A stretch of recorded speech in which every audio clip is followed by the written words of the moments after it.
Bonjour à tous et bienvenue sur la chaîne des hypersensibles.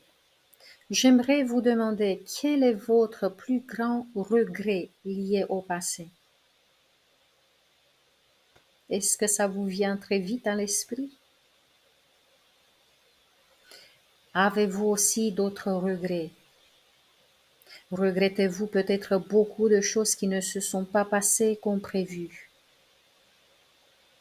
Eh bien, il faut savoir que les regrets représentent l'un des meilleurs moyens pour rester accroché au passé. C'est un énorme obstacle dans notre avancement spirituel, car c'est porteur d'une très basse fréquence. Et les hypersensibles ont plus de regrets que n'importe qui d'autre.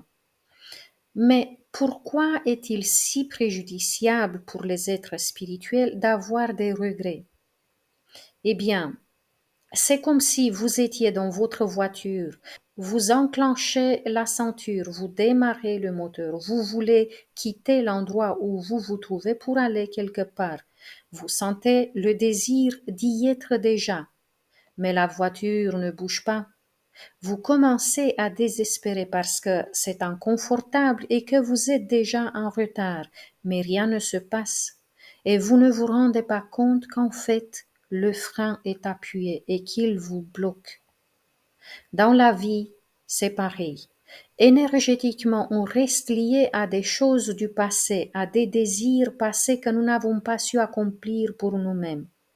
Des cordes énergétiques nous maintiennent sur place. Plus on nous a fait des reproches par le passé, plus on a pris l'habitude à se faire de reproches à soi-même pour tout et pour rien.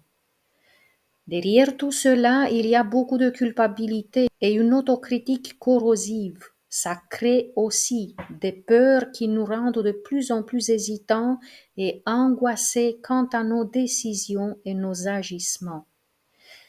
Et il y a un point important que je veux souligner ici. C'est quelque chose qu'on oublie généralement à prendre en compte lorsqu'on regarde avec regret en arrière. On retient plutôt l'émotion négative d'avoir vécu un échec et on oublie les circonstances. Par exemple, lorsque vous vous concentrez sur ce regret auquel vous pensiez tout à l'heure, revoyez-vous aussi les conditions où vous avez vécu cela. Prenez-vous en compte les adversités? Revoyez-vous aussi les contraintes, les peurs, le manque de soutien peut-être? Vous rappelez-vous aussi de votre intention de faire de votre mieux? Parce que d'habitude, l'hypersensible a beaucoup de tolérance envers les autres. Il peut pardonner l'impardonnable aussi, mais il a du mal à se pardonner lui-même et à avoir de la compassion pour ses propres limitations. Vous pouvez faire pause sur la vidéo pour réfléchir, pour remémorer toutes les conditions où vous avez vécu cette expérience que vous regrettez.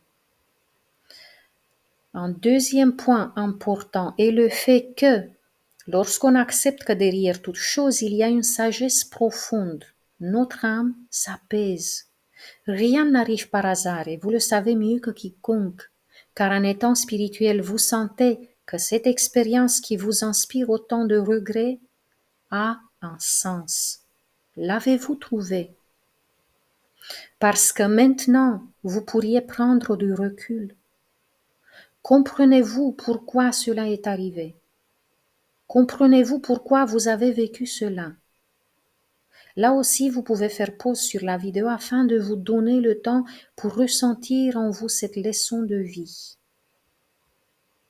Qui plus est, vous pourriez pour quelques instants imaginer ce regret que vous ressentez au plus profond de vous-même comme une corde énergétique que vous serrez fortement dans la main.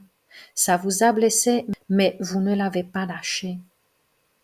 Et si pour quelques instants vous essayez de la relâcher, rien que pour savoir ce qu'il se passe, rien que pour voir comment vous vous sentez, ça mérite d'essayer.